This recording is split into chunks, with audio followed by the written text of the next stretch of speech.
Hi, welcome to this video on how to do anything in Unity. Whether you want to create a new gameplay mechanic or a new system or a plugin or anything really, how do we do it? What is the actual thinking process behind it?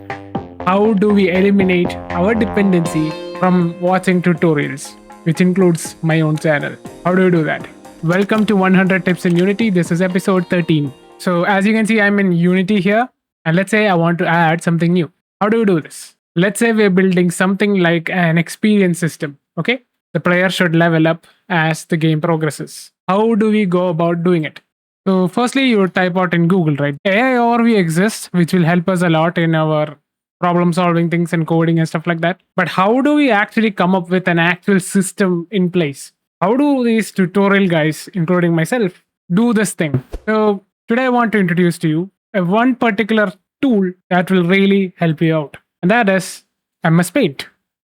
Okay, MS Paint is amazing. So how do you do this? Well, I want to introduce to you one problem solving strategy, and that is called divide and conquer. Okay, it involves dividing and conquering.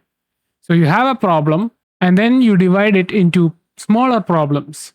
Okay, you have one big problem and you're dividing it into smaller problems, and then you conquer each problem one by one. That is how you do it. This is how you should do everything in Unity. Okay, divide and conquer. This is going to be really, really useful. Okay, so before you head first into Google and watch a video on a tutorial, I want you to think for yourself. This is going to help you a lot.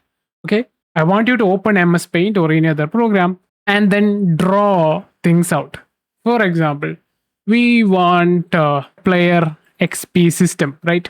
This video is completely unscripted, by the way, so that you get my original results on how to make anything. So player XP can happen multiple ways. It could happen when you collect things. It will happen when you're not dead for long. It will happen in the background. It will happen when you defeat an enemy. So many ways you can collect an XP, right? So if this is something like creating a weapon system or something else, you often start with input. Okay. For example, if you press E, you then interact with an object. Or if you press the left click, then you fire. That is how you start. But in the case of player XP, and this is an amazing topic to start with, you don't have a beginning point. So we write down conditions for this system to run. That is our input. So for example, when player defeats enemy, it will also happen in the background. Okay, like automatically. This is the case in roguelike games and stuff like that. You could also gain XP when you collect coins or objects in the game, different ways. So you write it down first. These are your conditions. So these are different ways in which the line flows. So for example, here, this will all go to its individual code, right? Because these are different mechanics and they all do the same thing, which is increase XP, right? So once you draw it out like this, you now know that you need an XP manager, right? Or something related to XP. Like you need a class in the player or as a global game object or something that keeps hold of XP. So player defeats enemy, you write the code, you increase XP. Now you can write code and it will work. Okay. You write the code for this, then you write the code for this. You write the code for this, you write the code for this. This will be a decent system, but it's not going to be something that is reusable or modular.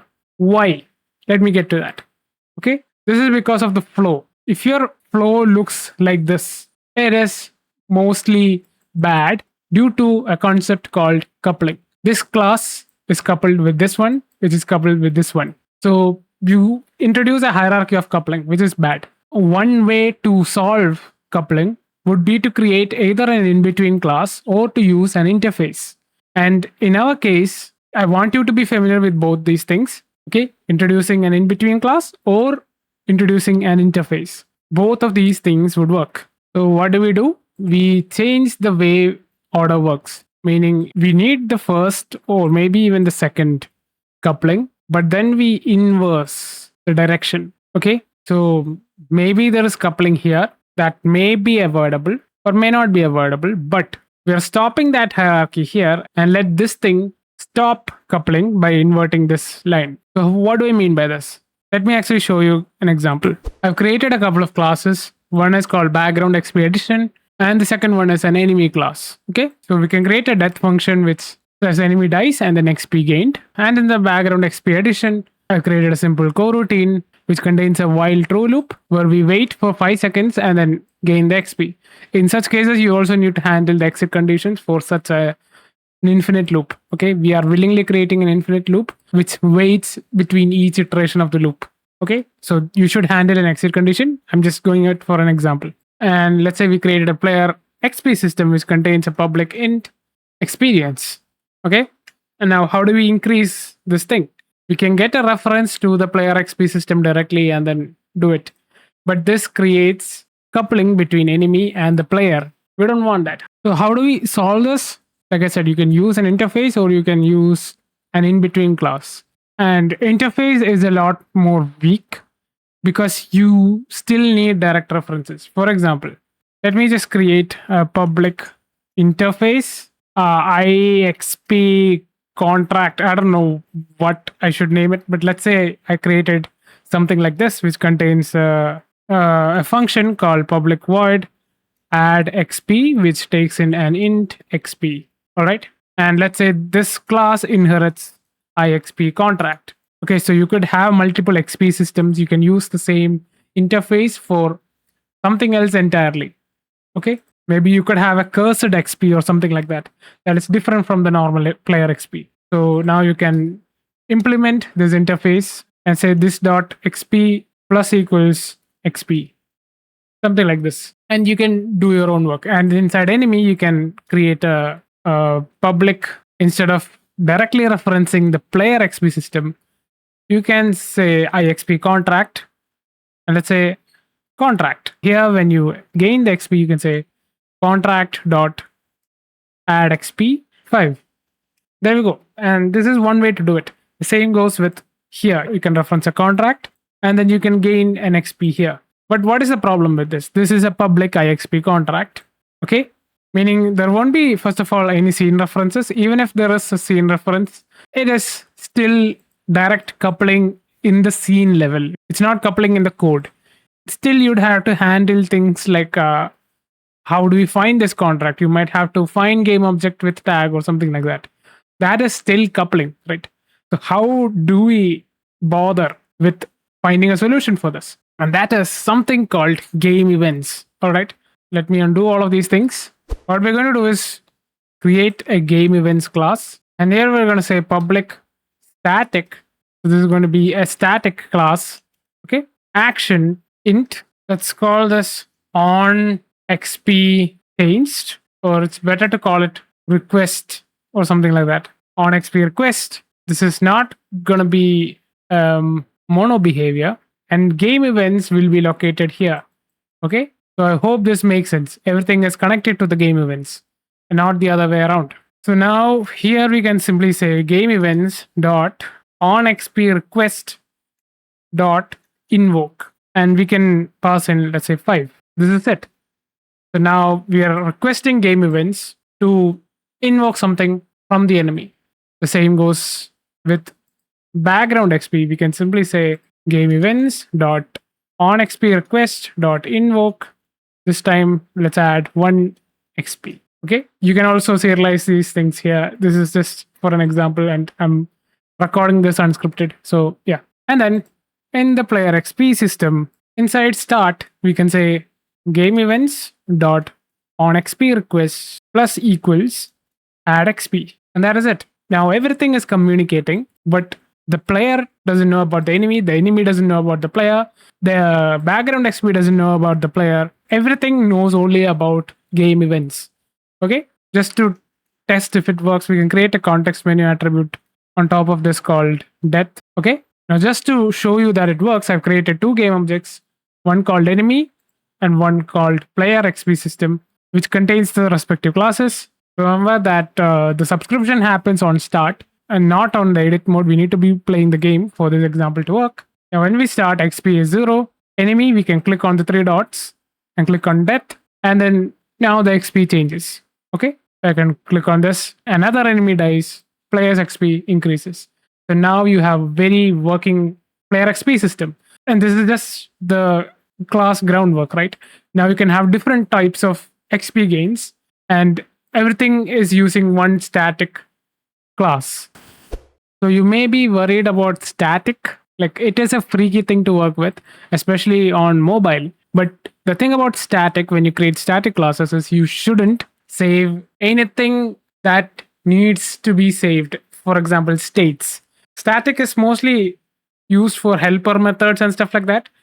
But if you're storing states, for example, if this integer XP was stored inside a static class, then that is a problem. But here we are just creating an action. We're not saving data. We're just saving the bridge. I hope that makes sense. So if you exit out of your phone and go to the background, then everything is paused and there are no data here. Even if you kill that process, because there's no data here, nothing is lost. Only the connection is lost. Okay? The connection would happen once again on start. Also, as good habits, whenever you're working with events, you need to use OnEnable and OnDisable. And OnDisable, we unsubscribe. OnEnable, we do this. Okay? This is the better habit. Then we remove the start because if you don't want duplicates. So OnEnable and OnDisable is what you should choose. I used start so that things are a lot more easier for you to understand. OnEnable and OnDisable, you should use it. This is going to be a lot more bug free. Okay? Essentially, this is what you should take away from this video. Draw things out. Okay? Draw things out. Figure out where the arrows are and try to inverse them and decouple them so that you can create an exportable or reusable template that you can use in all of your games in the future. Okay, this is just a very simple example for XP. You can use the same game events class to create as many events as you want. Okay, but yeah, that is one way to do it. So now I want you to stress test this way of thinking as well. This might seem advanced, but we can go a lot more further. Okay, this is okay, better than this. But what if you have more things to do? So now you should be careful with the way events work. On XP request is something that happens, let's say, once every 5 or 6 seconds at that frequency.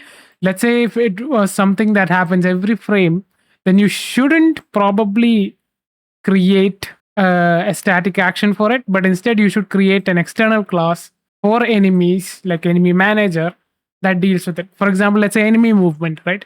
If you have 1,000 enemies and enemy movements are done in a single enemy class, then you will have 1,000 update calls. You shouldn't subscribe to any game event or anything like that.